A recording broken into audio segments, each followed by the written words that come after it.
Welcome back to Capitol Review. I'm Mark Hall. He went from Attorney General to now Governor of West Virginia.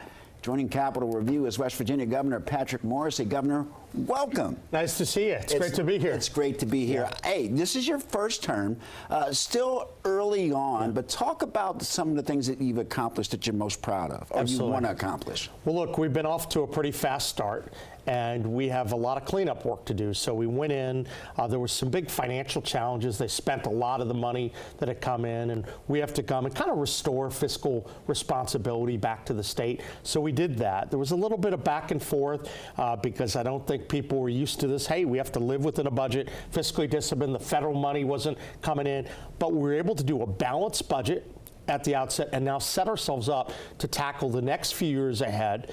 We were able to go in and start to create some really good economic opportunities. That's really important in a state where we have to move the needle to expand the number of jobs and the revenue opportunities in our state. And so I think we're beginning to set up a framework that's going to allow West Virginia to move the needle in all these categories, because you can't just say rhetorically everything's great. You have to acknowledge where you are and have a plan to get ahead. That's what we're doing. I think it's coming together well, but look, a lot of work to be done.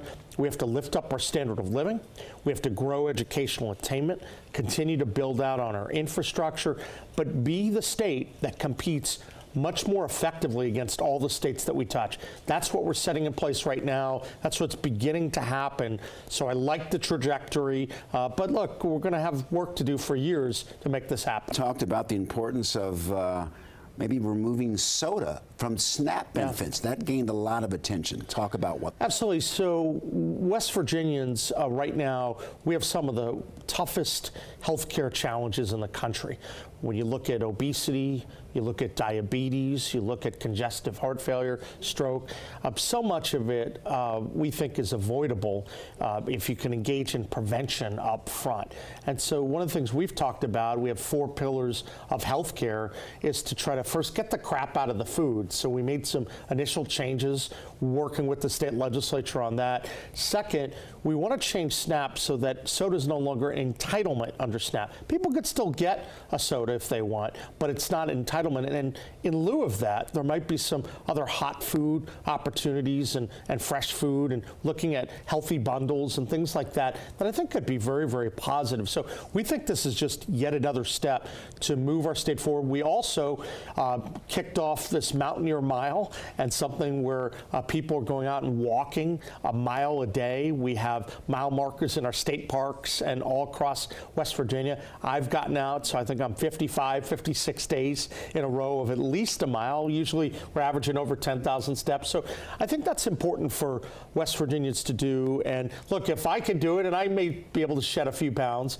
I got some ways to go, of course, then I think anyone can do it. The Trump administration is still early on in his second term. Yeah. How can a successful Trump administration impact West Virginians? Well, certainly President Trump is an important partner for West Virginia, and he loves the state. And so I think he's doing a good job taking on all the tough forces in Washington, D.C. and the special interest. And so we've been in working regularly with President Trump and his cabinet on a number of different issues. I'm in here having meetings trying to advance broadband in West Virginia, talking about some of the challenges we have to help on the Medicaid side, to also leverage our energy resource. West Virginia is America's energy state, and some of the legislation that we're looking at and what we've already passed is going to position our state to really help lead the country in our technological fight against China, because China is building one coal-fired power plant after another. So West Virginia, we're trying to get out in front to leverage our coal, our natural gas, and get as many data centers built as possible. And I think the legislation we just passed should be the model nationally, because we're going to be able to move fast, which is what these data centers need. They can't wait 6 years to build and let China get a big lead. We're getting out in front early. West Virginia is making noise. We're going to do it on the backs of our energy resources. You know, Governor, obviously there's been talk about maybe cuts to Medicaid. That would have to be a major concern for West Virginians. Well, look, we're working closely with the Trump administration, and I think one of the biggest things that they're leaning on are work requirements, and I'm an advocate of work requirements. I think that's important because in West Virginia, we have the lowest workforce participation rate in the nation. We have to change that. So maybe we can get people to work just a little bit more.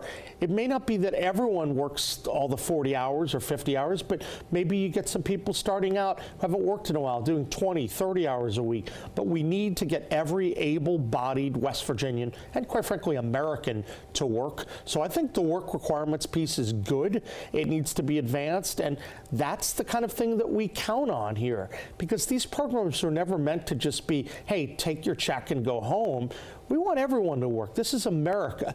We prize work. We prize meritocracy. And in West Virginia, we certainly do. And given where we are as a state at the bottom of the workforce participation rates, I am determined that we're going to grow those numbers. That's probably the single biggest challenge we have. So we need everyone to come to work. Governor Morrisey, thank you so very much for joining us. Hey, thanks. It's great to be with you.